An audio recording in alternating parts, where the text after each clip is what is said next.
Alright, so we start again, and I will talk first a bit on, like, I take this further where we ended in the last hour with the spatial autocorrelation, and I will talk now about the spatial regression analysis. And after that, you can use the syntax file and try to run everything, because the syntax file goes on now with regression analysis. Okay. First, some things about problems of OLS with spatial data. Then I will tell you about how you can check whether you have problems or you don't, and then some kind of solution. So I'm sorry, this graph is in German. Beispiel means example, and it's the correlation. It's a scatter plot, as you might see. It's a correlation between your school examinations and your success at university. And there's a, you see, there's a correlation. So the better the better you are in your school, the better you will be at university. In Germany, higher marks are lower marks are better. So therefore, it's a negative correlation. But it's just an illustration of normal linear regression analysis. You all know this. That you have some kind of points, and you try to fit one linear through this line that minimizes the errors, the squared errors. But of course, these like these points or these observations do not all exactly lie on this line that you are fitting, but you always have some errors, and these errors are called residuals. And the residuals is the distance between the observation and the predicted value of the linear line that you are fitting. Okay, and there are some assumptions with this, and one is that there should be no heteroscedasticity. That is, that the residuals on one end are probably very large, and on the other hand they are very small, for example. So it should be just random noise. These points that are below or above this line, this should be just random, so that you shouldn't see a pattern. So now, when you have spatial data and you have spatial autocorrelation, it can be that the residuals are somehow greater in one region and lower in the other region. And this can be the case when your model predicts the outcome you're interested in better in one region and not so good in the other region. And it can have a lot of reasons. But it can be, and when you have spatial data, you should at least be aware of this problem. So one speaks of spatial heterogeneity and spatial dependence. And spatial heterogeneity would mean that close units of observation are similar because they somehow share the same stimuli, so the same surrounding that has some kind of influence on this observation. But you don't have to assume spatial interaction between the observational units. It's just because they are in some different regions, and so the influence on them is the same. Spatial dependence, in turn, would mean that the similarity of the units of observation is due to direct mutual influence. So one observation who's close to the other influences the other. And the spatial heterogeneity would lead to heteroscedasticity, and spatial dependence would lead to the correlation of residuals, which is both a violation of the assumption of the ordinary least square regressions. Put another way, or this is what I already said, a statistical model with spatial autocorrelation violates the assumptions of OLS. And this, the result is that the coefficients may be overestimated. So it's not only about the standard errors, but it's also about the coefficients. So your coefficients can really be wrong. But also the standard errors could be too small.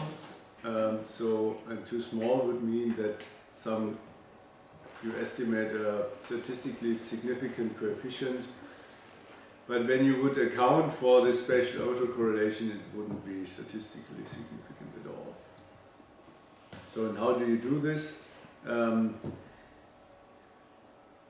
probably explain it on the next slide. So, you include a spatial weights matrix. So you try to model this spatial dependence somehow.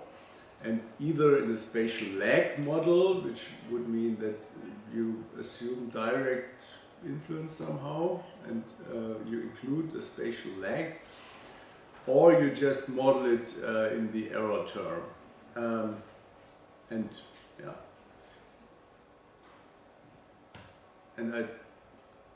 The spatial error model is like the more basic model, and we account for spatial dependence of the residuals in a spatial error model, and the residuals are the errors. Yeah?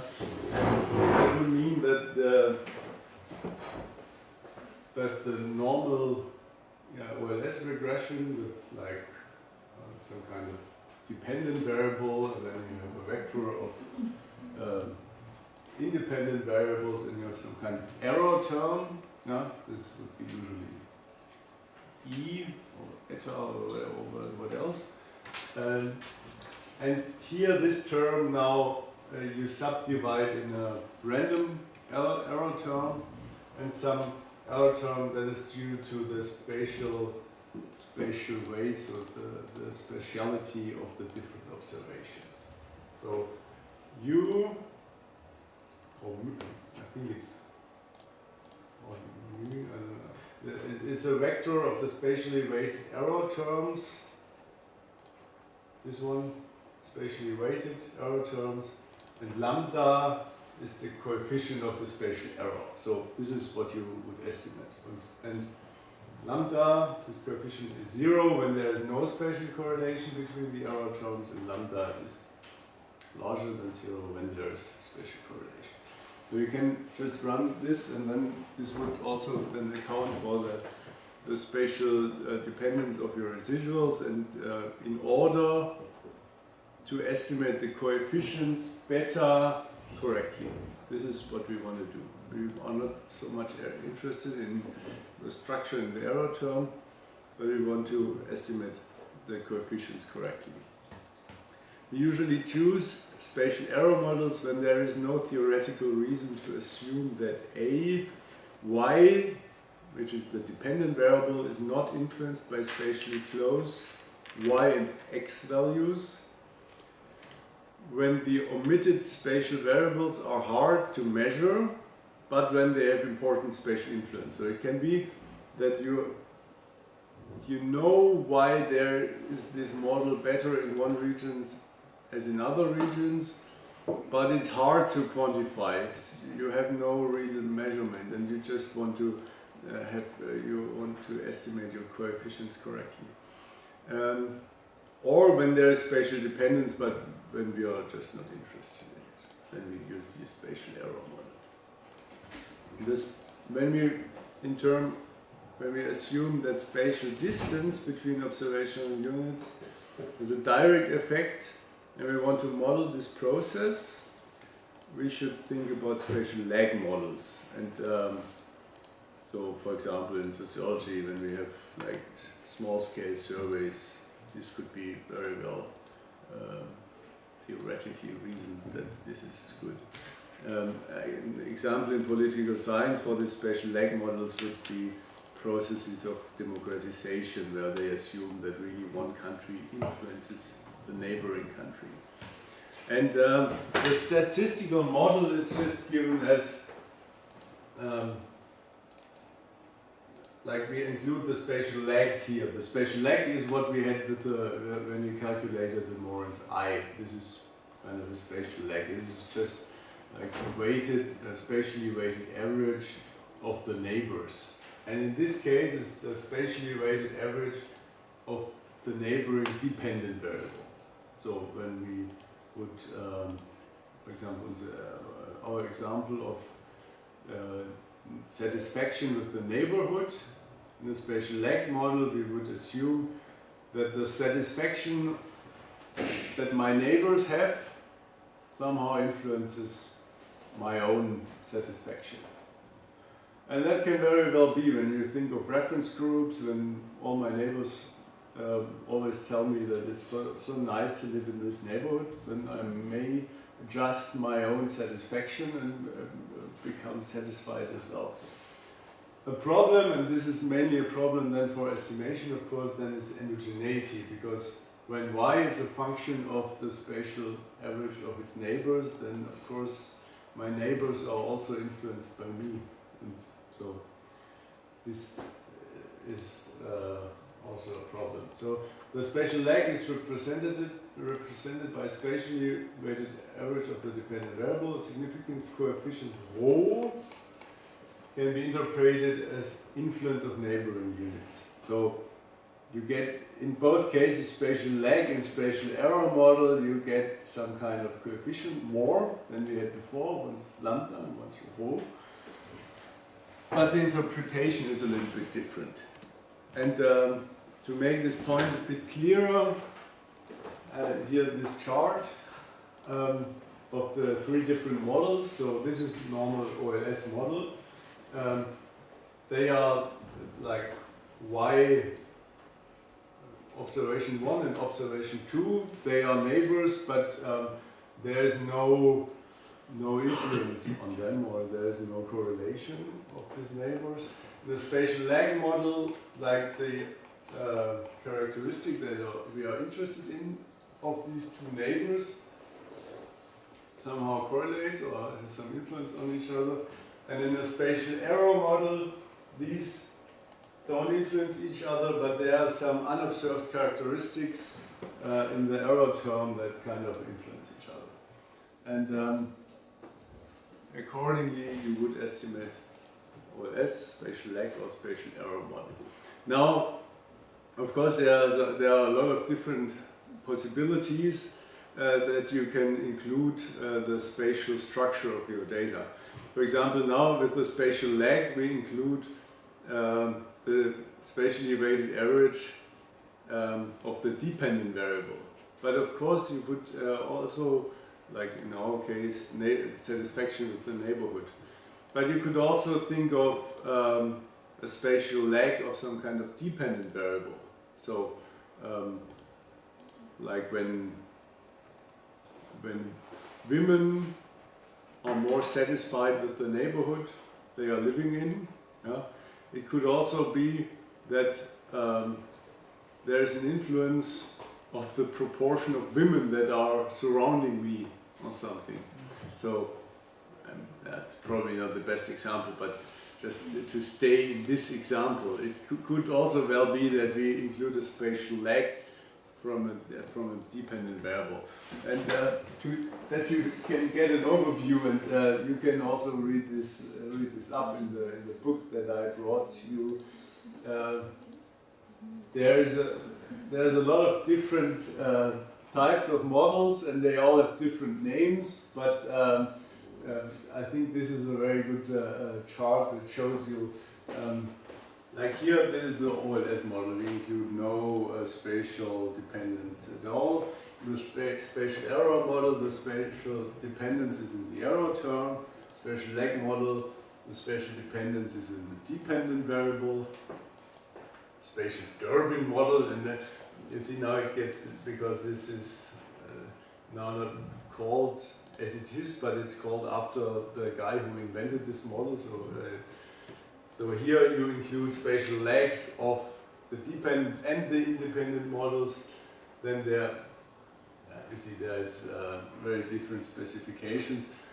But you should not model from the beginning this Mansky model where you include all the spatial lags and all the spatial errors, because most likely it will not converge and you cannot estimate it. Because in a way there's some kind of trade-off. Usually we are happy when we have more observations, because then we can estimate, have more precise estimators. But when we have spatial data, the more observations we have, the larger our spatial weights matrix gets. So when we have 20,000 cases, we are probably not able to estimate it anymore because of the matrix, or we need some kind of supercomputer. But we need so many observations to be able to distinguish between all the spatial lags and the spatial error terms and all the other variables. So therefore it's better to not start like with a very large model, but start with a small model, and when you still encounter some problems, then add some more lags and some more degrees of freedom.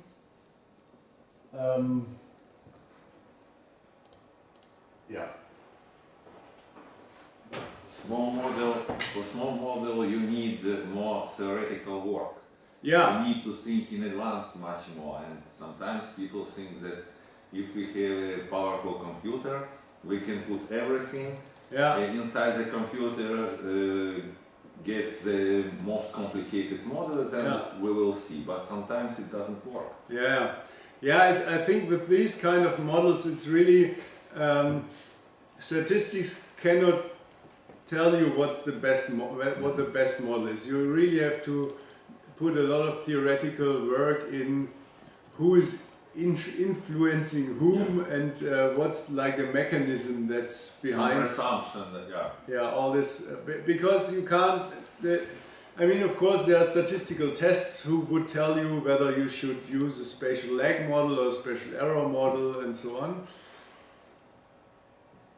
But in the end, you have to make some interpretation, and this interpretation has to be based on your theory and your mechanisms that you have underlying. So this is probably really the first step, is to think about what's going on there, and then to build some model theoretically and then estimate it, because of this trade-off, it will not help you, the statistics.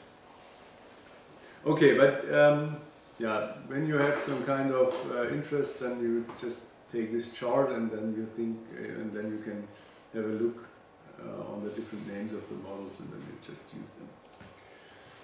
Okay, so how are we doing this? Usually when we do multivariate analysis of spatial data, we usually don't start with a spatial regression, because oftentimes you don't need it. So usually we start with some explorative analysis just for spatial patterns and spatial autocorrelation. What I already showed you, we just calculate the Moran's I for different variables that we have, dependent and independent variables. Next step would be that we start with a normal linear model, like when we have a continuous dependent variable, as we have in this case with 11-point scale. But you also can do this kind of stuff with the logistic, with dichotomous variables, but then you need more, then the estimation gets more tricky, and I don't think you can do it in Data, you have to turn to R. So the next step then would be test the spatial autocorrelation of the residuals. This is nothing else than you calculate Moran's I, not for one variable, but for the residuals of the variable of the model.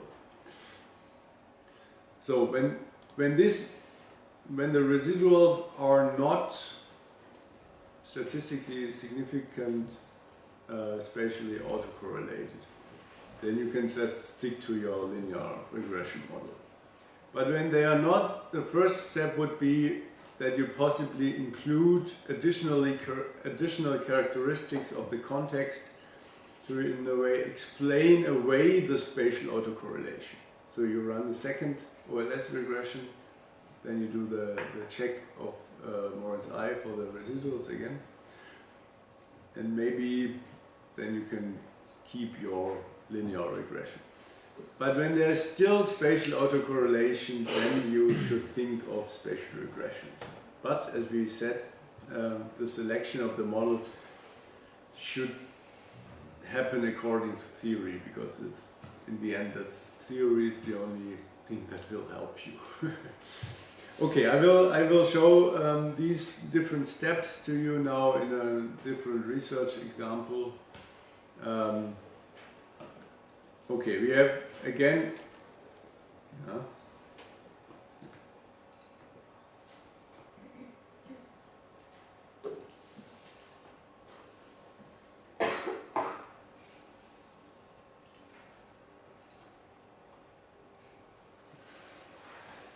Very good that it goes on after 1 second. Okay, this is again Konstanz and Kreuzlingen, and we have all the different respondents. And in this study we also had some kind of assessment of the social network. So this is part of my my PhD. It doesn't matter so much. So this was an assessment of close personal social relationships with the help of name generators. So question 1 was, with whom do you discuss important personal matters? And question 2 was, with whom do you spend your leisure time? And then people said, okay, I discussed important personal matters with Thomas and Katrin and Egon, and so in the end we had a couple of real persons that people are somehow connected to, and then we asked them some more questions.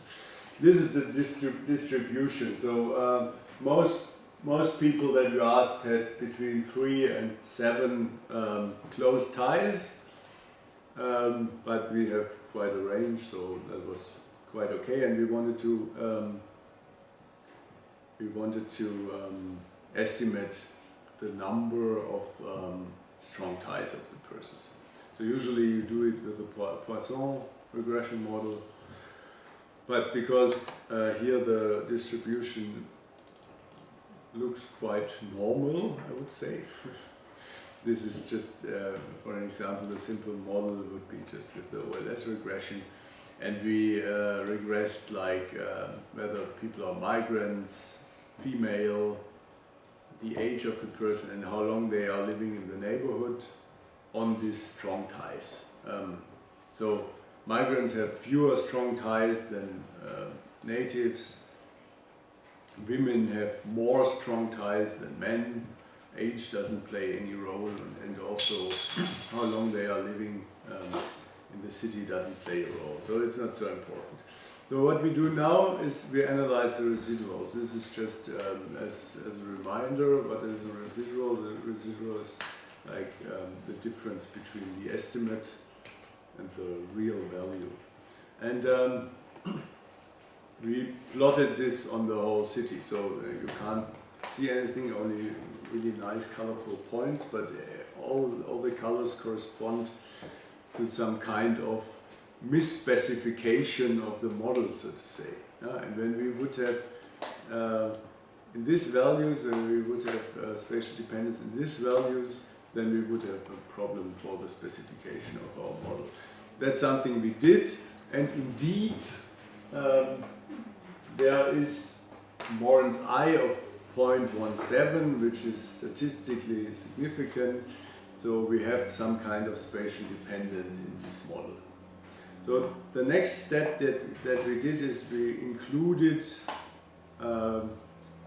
more information on this on the context of living of these respondents, which in this case was the socioeconomic status of the neighborhood, which is statistically significant. So the higher the socioeconomic status of the neighborhood, the more strong ties the people have. They are more integrated in these neighborhoods and so on and so forth. What we also did is that this is now a multi-level model. So you can even make multi-level models if you like. But still, the procedure is the same. You have this kind of model. You calculate the residuals. What I did here, again, for the model 2, the residuals. This is just for illustration, because you see some nice colorful points. And then again, you calculate the Morin's I, the spatial dependence of these residuals. And now the Morin's I index is not 0.17 but 0.09. It's much smaller, and it's not statistically significant anymore. So you know the difference between significant and not significant is not in itself statistically significant. So this is just one more help for you to assess the model. So you cannot say, okay, now I explained everything and so on, but now when we have this model, we would say, okay, we don't have to have some kind of spatial regression anymore, because we are not interested in some kind of spatial processes, and second, the residuals are not spatially clustered, so everything is good. But when we would be interested, of course, in some kind of spatial dependence, then of course we need spatial regression. But in case we are not interested in spatial dependence and we have no problem in the specification of the model, then we are good to go. Okay. Now these are the steps again. And now I will show you just the appropriate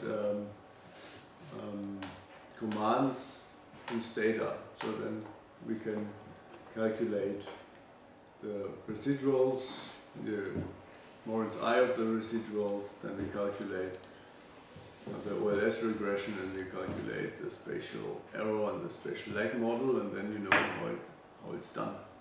So I think I will show it to you first, or no, we have to do it together, because now, of course, we have no matrix of 15 by 15, but we have a matrix of 685 by 685, so it will take a while to compute this whole thing.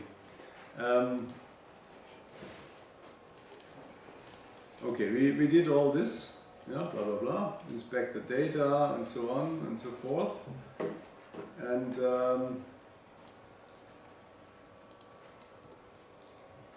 I will just tell you what we do here, and then you do it by yourself. So we import the data as we did before. We can have a little bit of inspection. The scatter plot of y and x will show you the locations of your data, yeah, as before. And then we have to do something. We have to set the size of the, that the program knows how many spaces it has to reserve for this matrix. We have to set it to 700 or 685, but we do 700. This is just for internal reasons. And then we can generate this spatial weights matrix, spat will mat, and so on. And this takes now for a while. And while this takes, I can tell you, I can see you through the other analysis that we do here. First, we analyze the residuals, as I told you. We have the normal regression, and we regress age, female student, and these two context neighborhood measurements on the satisfaction, whether people like to be in the neighborhood or not. And then there's this this command SpatialData, and you give the name of the spatial weights matrix that you run. That's something you run directly after the OLS regression. And it gives you a value that is either significant or not significant. The Moran's I value of the residuals. I wrote here how to do it, because this is how you do it. When you want to really see what is done, then you can do it by hand, but it's computational not 100% correct, but it's just for illustrative purposes. That's why I wrote here not how to do it. You run the regression, then you extract the residuals, and you can have a look whether these residuals and the x or y value are somehow, you just have a scatter plot of the residuals and the x and y value. And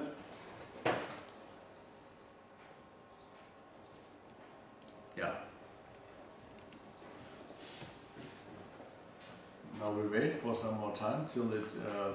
Simply an old version of Data problem with delimited subscription option in import, I think. In import? Yeah. What kind of import, number of cases or in import? No, simply don't want to import probably. Or anyway. You should change. I didn't know that. Did you change the I change it, I think. folder?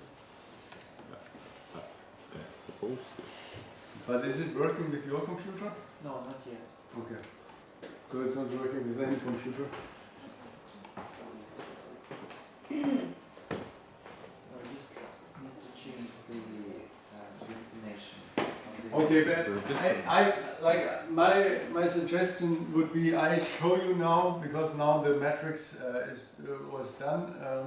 I show you all the steps, and then we can do it individually. That because some people, when you can't import it, then we need a solution, or when some computers can do, then we need special individual solutions. But okay, now we have this spatial weights.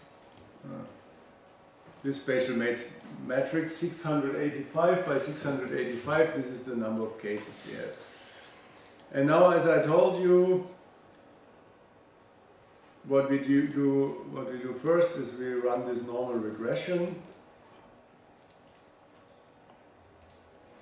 This is, as before, it's not such a good model because the R square is only 2%. But we have two statistically significant values. One is the proportion of migrants and one is the female. Females are more satisfied with their neighborhoods. That's something we knew before. And then we do this diagnostic command,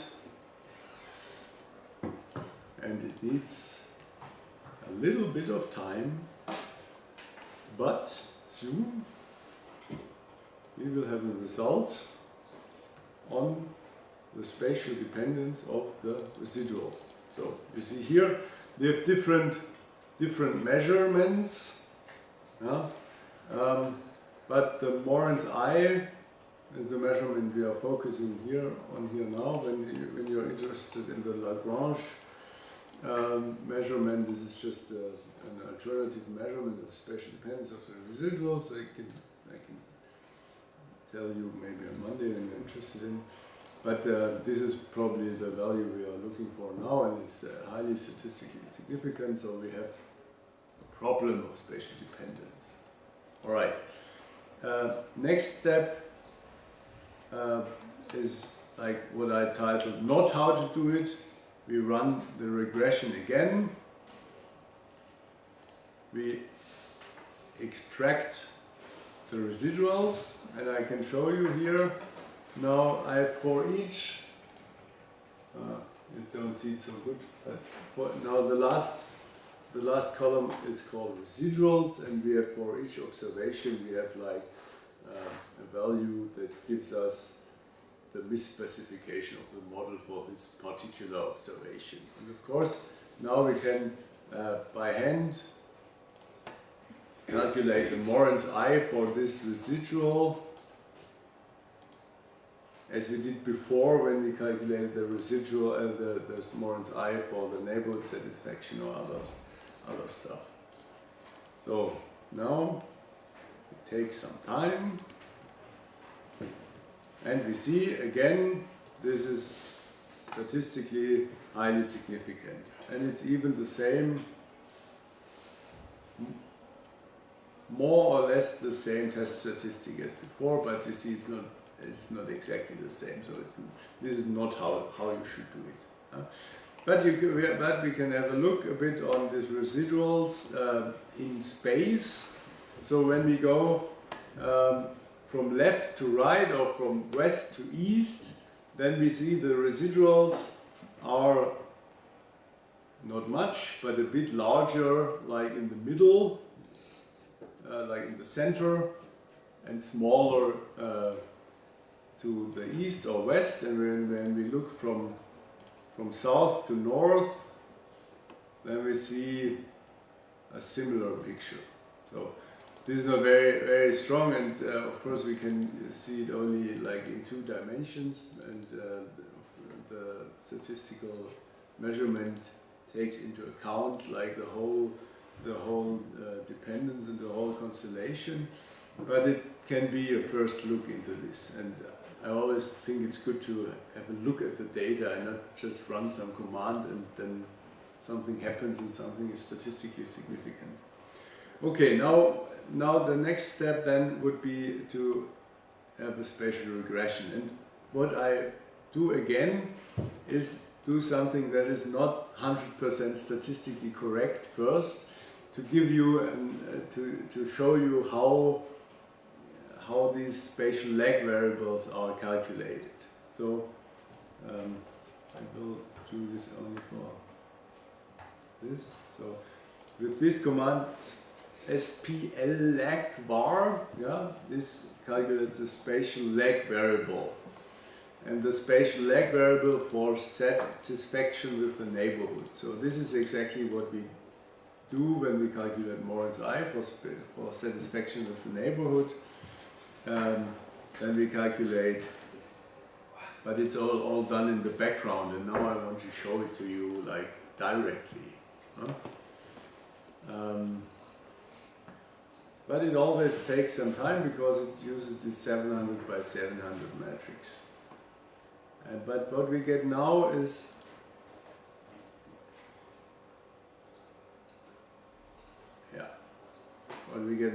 this spatial lag variable, and this is for each and every individual the spatially weighted average of this dependent variable that we have of the neighbors. So we can have a look in the scatter plot of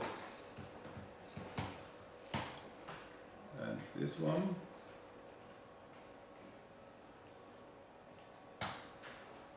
And you see, not so. It's not, of course, not so good as if you had some kind of measurement of voting or something else. But there seems to be some kind of correlation that the higher the spatial lag variable, that is the neighbors, the higher is the satisfaction of the individuals. So you see, it's a bit, the picture is a bit skewed to there. So it's not very strong, but still there's a bit of correlation. And now when we would not use all these fancy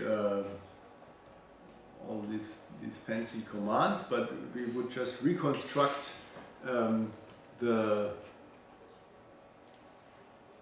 regression, the spatial lag regression with the tools that we have. We would just include this spatial lag variable in our regression. So that would mean we have the dependent variable, satisfaction with the neighborhood, then we have the spatial lag variable of the dependent variable, and then we have all the other variables that we usually have. And we see here this is highly statistically significant, and that's something we already knew because there's Moran's I and there's spatial dependence. So this is just to show you where this all comes into play. But also because of these endogeneity problems and so on, we need to estimate spatial regressions with maximum likelihood, and so there's a different command for this, and this command is called SpatReg, which stands for spatial regression. And this SpatReg command is also, like everything in Stata, is first the command, then all the variables, and then there's a comma, and after the comma there are some options and some things you can do, and there you have to give the weights matrix, the eigenvalues, which are also generated automatically, and you have to tell them whether you want to estimate an error model or a lag model. This is the only difference that you have to do in estimation, and that's also why I like Stata, because when you have R or some other kind of program, then you need to change a lot of things. In Stata you just type either error or lag, and when we estimate the spatial error model, then it takes some time, but then we would estimate for the error, we would estimate lambda, and we could see whether lambda is significant or not. This is the first thing, and the second thing we could look at is if the coefficients are different. So I will go back and the estimate the original OLS regression. So here we have a look at the spatial error model. We see lambda is highly significant. That means there is some kind of spatial dependence in the errors. And we have, when we just look at the statistical significance, we see the female coefficient is still still statistically significant, but the context variable proportion of migrants is not statistically significant anymore. It's minus 1.9 roughly, and originally it was much stronger, this variable. It was minus 2.7, so this is roughly like, it's almost 50% less strong, or no, it was 50% stronger, but now it's about 1/3 smaller than it used to be. So this is kind of an example that there really are differences in how you specify this model. And okay, this is like a spatial error model, and you would use the spatial lag model. You get almost the same result, I guess, but there's a more substantial interpretation of the spatial lag model, and you should see that when you estimate the spatial lag model, then there is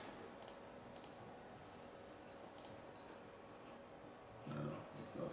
Okay, the rho is the spatial lag. So rho is the coefficient of the spatially weighted average of the neighbors. And rho is 0.36, and now this should be roughly the same as we had when we constructed this by hand here, but you see it's not. Here it's 1.75, so this is different.